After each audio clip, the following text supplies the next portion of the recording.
Assalamualaikum warahmatullahi wabarakatuh. Salam sejahtera bagi kita semua.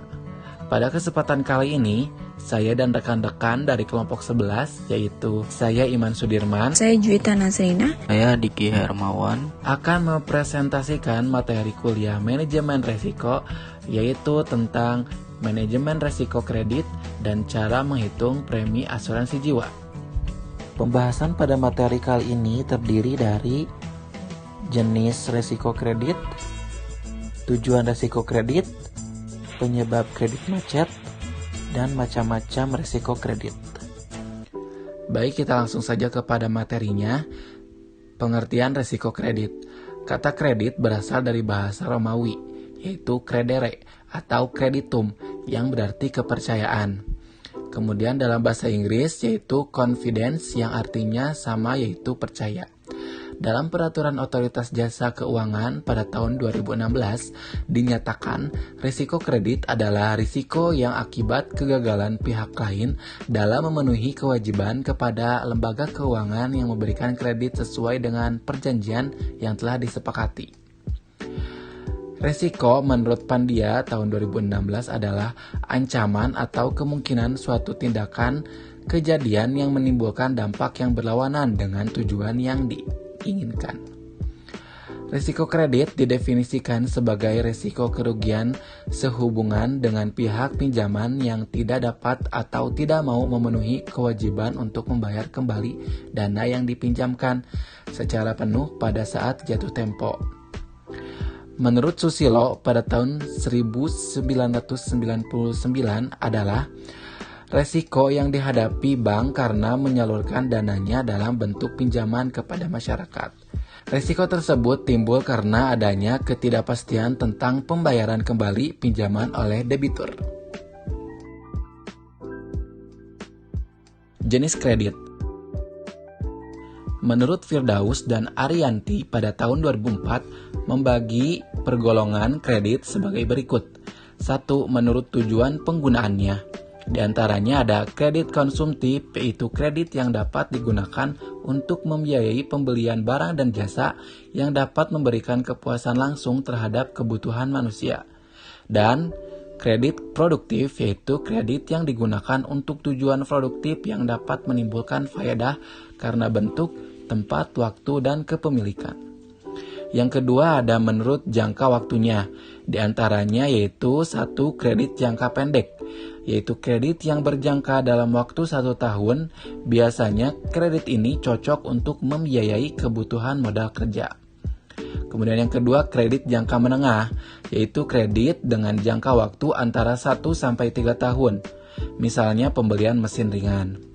Yang ketiga itu kredit jangka panjang, yaitu kredit dengan jangka waktu lebih dari 3 tahun. Misalnya kredit kepemilikan motor, mobil, dan rumah. Kemudian jenis yang ketiga yaitu berdasarkan jaminannya. Di antaranya ada kredit tidak memakai jaminan atau insured loan, yaitu kredit yang diberikan atas dasar kepercayaan tanpa ada jaminan. Yang kedua ada kredit dengan memakai jaminan atau secured loan, yaitu baik dengan jaminan kebendaan yang berwujud maupun tidak berwujud, seperti sertifikat tanah dan juga BPKB, motor atau kendaraan lainnya. Tujuan manajemen risiko kredit.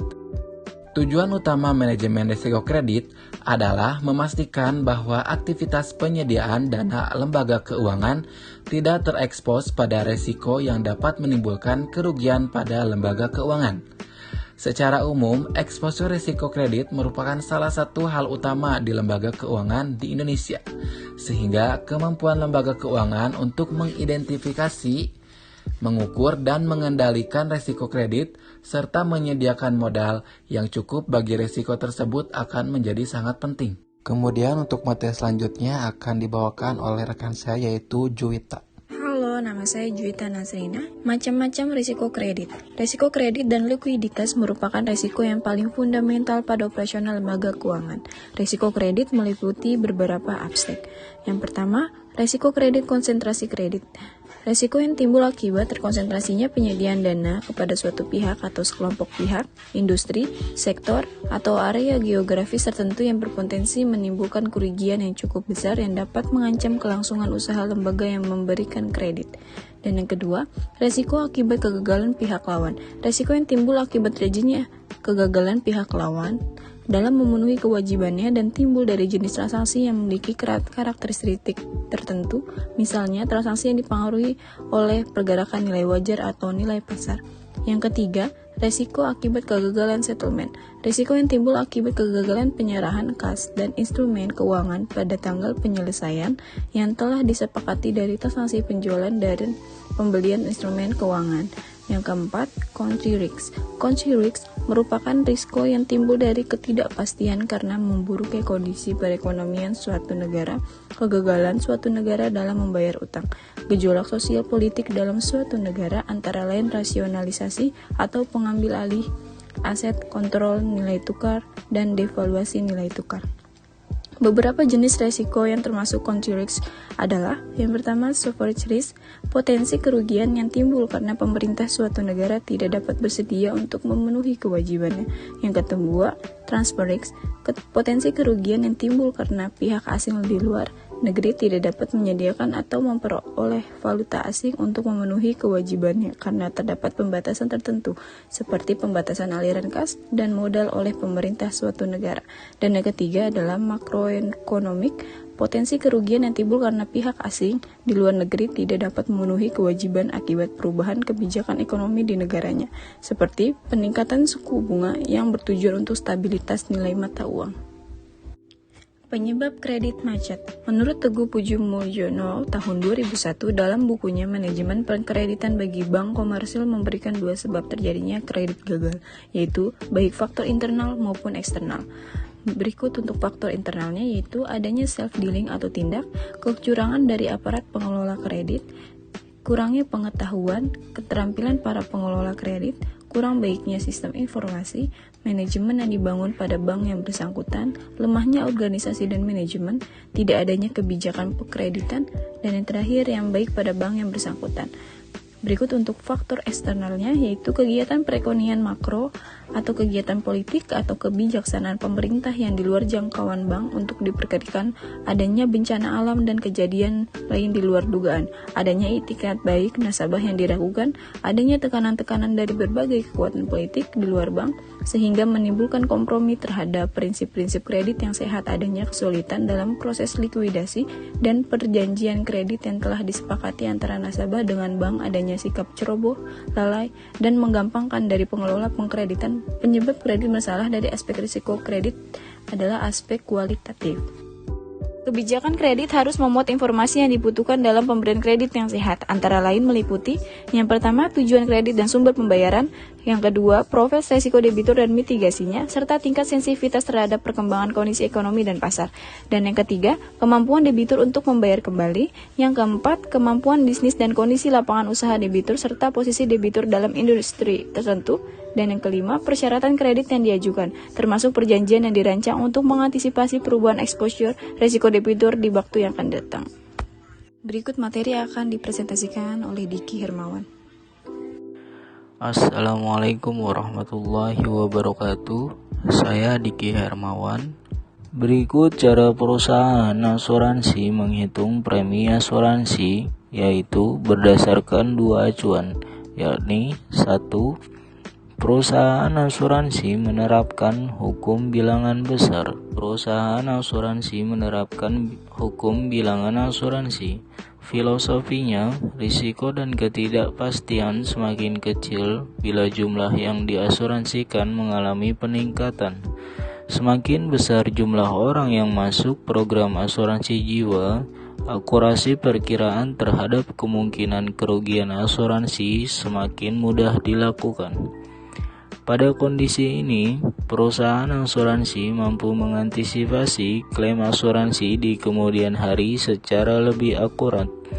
Semakin besar kelompok yang diasuransikan, kerugian yang akan dialami kelompok tersebut lebih mudah diprediksi. Kedua, perusahaan asuransi jiwa menghitung premi berdasarkan hasil statistik dalam tabel tingkat mortalitas. Ini berbicara tentang tingkat mortalitas atau kematian pada setiap tingkat manusia. Tabel statistik ini merupakan catatan mortalitas yang diobservasi pada periode waktu sebelumnya. Dari hasil observasi, perusahaan asuransi membuat angka rata-rata sebagai tolak ukur untuk membuat ilustrasi probabilitas tingkat harapan hidup pada setiap kelompok usia. Perusahaan asuransi menggunakan tabel mortalitas sebagai elemen utama dalam menghitung premi asuransi. Selain itu, perhitungan didasarkan pada besarnya biaya administrasi, biaya distribusi, dan asumsi tingkat suku bunga. Besarnya elemen non-mortalitas ini bergantung pada kebijakan setiap perusahaan asuransi. Dengan mengetahui cara perhitungan premi, seyogianya kita menyadari bahwa kesadaran aktif untuk berasuransi sejak dini amat menentukan besarnya premi yang harus kita bayar. Pengelolaan risiko keuangan adalah wujud tanggung jawab kita kepada keluarga. Cara menghitung uang pertanggungan premi asuransi. Berikut ini adalah cara menghitung uang pertanggungan yang optimal. Berikut adalah penjelasan metode yang paling sering dipakai. 1. Metode Human Life Value. Metode ini, perhitungan uang pertanggungan mutlak dihitung berdasarkan rata-rata pendapatan setiap bulan yang kita setahunkan serta dikali dengan ekspektasi lamanya dana tersebut menopang hidup hingga ahli waris mampu untuk mendapatkan income sendiri. Metode ini tidak perlu mempertimbangkan faktor pertumbuhan dana jika uang pertanggungan tersebut disimpan dalam bank atau lembaga investasi lain.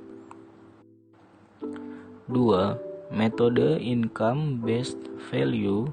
Metode ini, perhitungan uang pertanggungan mutlak dihitung berdasarkan rata-rata pendapatan setiap bulan yang kita setahunkan dibagi dengan faktor pertumbuhan dana karena uang pertanggungan tersebut wajib disimpan dalam lembaga investasi selain bank. 3. Metode Financial Needs Based Value. Metode ini lebih spesifik untuk memproteksi kebutuhan finansial di masa mendatang, misalkan dana pendidikan. Dalam prakteknya, untuk menghindari pembayaran premi yang sangat besar, maka metode ini tidak bisa berdiri sendiri, namun harus dikombinasikan dengan investasi bulanan secara konstan pada instrumen investasi yang memiliki rata-rata pengembalian di atas deposito. Perlu dicatat, metode ini berbeda dengan dua metode sebelumnya. Ini tidak memproteksi penghasilan, melainkan kebutuhan keuangan di masa mendatang. Baik, cukup sekian presentasi dari kelompok kami. Mohon maaf apabila ada kesalahan dalam penyampaiannya. Semoga materi pada kesempatan kali ini dapat dipahami dan menjadi manfaat untuk kita semua. Apabila ada saran dan masukan bisa ditulis di kolom komentar ya. Jangan lupa share dan subscribe juga. Terima kasih. Wassalamualaikum warahmatullahi wabarakatuh.